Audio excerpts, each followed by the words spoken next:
Okay, let's unpack this. Today, we're diving deep into a landmark case that's particularly relevant for anyone navigating the intricate world of open government law. Bennett v. Warden. Hmm. This 1976 Florida case, heard by the District Court of Appeals, 2nd District, it offers some really crucial insights into the boundaries of public meeting laws, specifically Florida's Sunshine Law. Indeed. And for those of you, already well-versed in open government statutes, this deep dive will hopefully illuminate the court's interpretation of what exactly constitutes a board or commission under the Sunshine Law. Right. And maybe more importantly, how far its reach actually extends into the day-to-day operations of public agencies.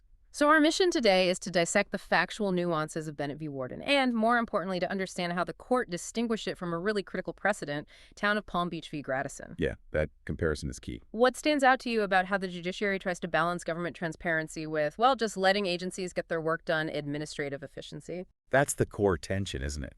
Finding that balance. Bennett really gets into that. Okay, let's begin with the specifics then.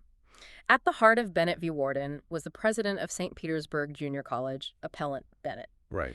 And he held these private meetings with a group of junior college employees called the Career Employees Council, the CEC. Okay. And the CEC was actually designated by Bennett himself to discuss things like employee working conditions, wages, hours, internal stuff. Standard HR-type discussions, it sounds like. Yeah. But the core of the legal challenge came from Appellee Warden. She was a labor organizer. And she contended that both President Bennett, his official capacity, and the CEC itself were boards or commissions, as defined by Florida's Sunshine Law. So she's saying their meetings had to be public. Exactly. Section 286.01 hem back then. And she actually succeeded in the circuit court. They issued an injunction against these private meetings. Wow. So the lower court agreed with her. They did, which set up the appeal. So the central question then for the appeals court became, were these internal kind of administrative discussions really subject to the very public requirements of the Sunshine Law? That was it. Were these meetings under the law? Now, you mentioned Warden's argument relied heavily on a precedent. Yes, Town of Palm Beach v. Gradison, a 1974 Florida Supreme Court case. And what's fascinating here is how the Bennett court really picked apart Gradison to show why it didn't apply in this situation. Okay, so we need to understand Gradison first. Let's unpack that. What happened there? In Gradison, the Town Council Palm Beach created a citizen planning committee, explicitly created it. A citizen committee, okay. Yeah, and this committee was tasked with meeting and advising a planning firm that was working on updating the town's zoning ordinances. Zoning. Always controversial. Always.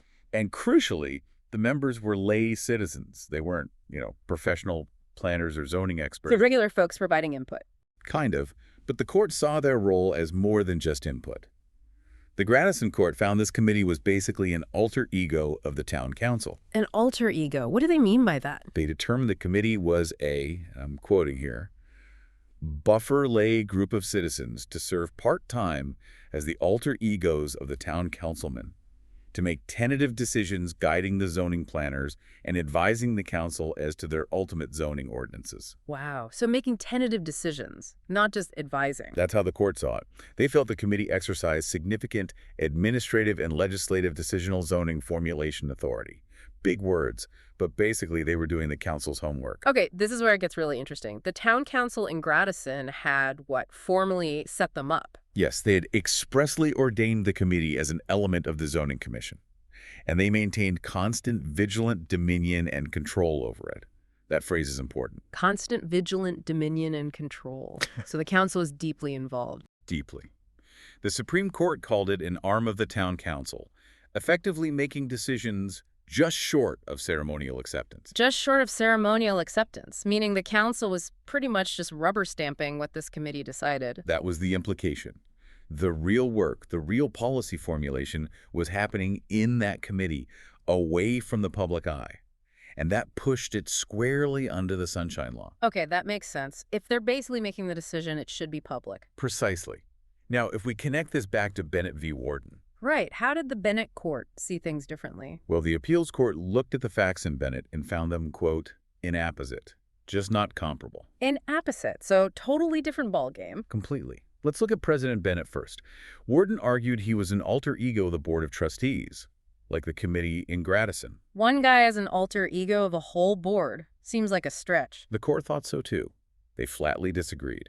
They stated Bennett was merely the executive officer of the Board of Trustees. Simple as that. Just the CEO, basically. Exactly. No different than any other executive officer. He himself is not a board nor a commission. Okay.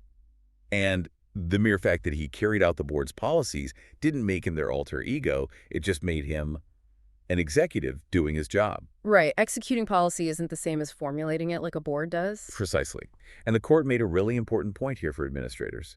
They said that frequent and unpublicized meetings between an executive officer and advisors, consultants, staff, or personnel under his direction for the purpose of fact-finding to assist him in the execution of those duties are not meetings within the contemplation of the Sunshine Law. So internal fact-finding, that's okay to do privately? According to this court, yes.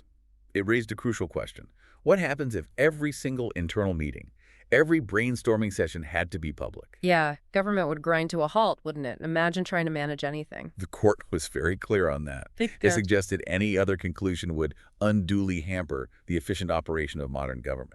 And they added, neither the letter nor the spirit of the law require it. Okay, so Bennett himself is off the hook. What about the CEC, the employee council he met with? How is that different from the Gradison Committee? Several critical differences there, too. First, the members of the CEC, they were appointed by President Bennett and served at the pleasure of President Bennett, not the board. Appointed by the executive, not the governing body. Okay. And crucially, there was no evidence beyond the naked knowledge of its existence and function that the Board of Trustees has reserved or exerted any control of any nature, kind, or description over the CEC. Ah, so unlike Gradison, where the town council had that constant, vigilant dominion and control. Exactly. Here, the Board of Trustees seemed pretty hands-off regarding the CEC itself. It was Bennett's internal working group. Got it. And what about the types of discussions? Were they making policy? The court stressed that point, too. They said the discussions between Bennett and the CEC were not policy matters. They called them fact-finding expeditions. Just gathering info on employee issues. Right. And here's another layer the court pointed out. The president's recommendations from these CEC discussions didn't go straight to the main board. Oh, where did they go? First, they went to something called an administrative council. This was a group of other administrators and supervisors. Okay. And that administrative council's meetings were open to the public. And that council did exercise decision-making functions, formulating policy recommendations. I see. So there was already a public decision-making step before it even got near the main board. Precisely. Only after going through that public administrative council layer were recommendations submitted to the Board of Trustees for the ultimate ratification or rejection. So the CEC was really just step one of a multi-step and ultimately public process. That's how the court saw it, which meant the CEC was, quote, far too remote in the decision-making process to be capable of making or formulating policy or crystallizing decisions, anywhere near that just short of ceremonial acceptance standard from Gradison. Okay, that makes the distinction crystal clear. The CEC wasn't the Gradison Committee's functional equivalent at all. Not even close, in the court's view. So the final decision. The court ultimately held that the CEC was not governed by the sanctions of that law, the Sunshine Law, and therefore Bennett's meetings with them weren't either. Makes sense. So the judgment from the lower court was reversed, the injunction was vacated, and the complaint was dismissed with prejudice. A complete win for Bennett. And they also briefly mentioned some other arguments, something about labor law. Yeah, they touched on arguments made under the Public Employees Relations Act, Section 477.605 back then, but they found them without merit and, frankly, inapplicable to the core Sunshine Law question. So it really zeroed in on the Sunshine Law interpretation. Exactly, and this ruling offers a really critical distinction for professionals, for you, working in open government law. How so? It clarifies that a public official, acting as an executive officer, engaging in internal fact-finding with advisors or staff, that doesn't necessarily trigger the Sunshine Law, even if those talks lead to recommendations down the line. The key is whether the group itself. Right. The key hinges on whether the group itself is functionally an alter ego of the actual governing body, is exercising policy-making or decision formulation authority that is essentially determinative. Is it doing the board's job for it just short of the final vote? So it's about function, control, and how close it is to the final decision. Absolutely. Where does the real decision-making power lie? That's the question Bennett helps answer. So what does this all mean then? Ben v. Warden really provides a valuable framework, doesn't it, for figuring out when an advisory body, or just an executive talking to staff, crosses that line. When does it become a de facto board or commission subject to Florida's Sunshine Law? It does. It draws that line. It's a nuanced distinction, but a vital one. Balancing transparency with just practical governance. You can't have every single internal chat broadcast. No, you really can't. Which leads to a kind of provocative thought, maybe. Oh. Well, this case is from 1976. Think about how government works now, how communication works now. Yeah, email, Slack, Teams, endless digital trail. Exactly. As governmental structures evolve and communication gets more dispersed, maybe less formal, how will this nearly 50-year-old legal precedent continue to shape things? Or perhaps, how might it need to be reinterpreted? To keep balancing the public's right to know with the very real need for efficient internal administration in, the digital age. It's a constant tension. Yeah. And Bennett gives us a foundational piece of that puzzle. Definitely something to mull over as you continue your own deep dives into open government.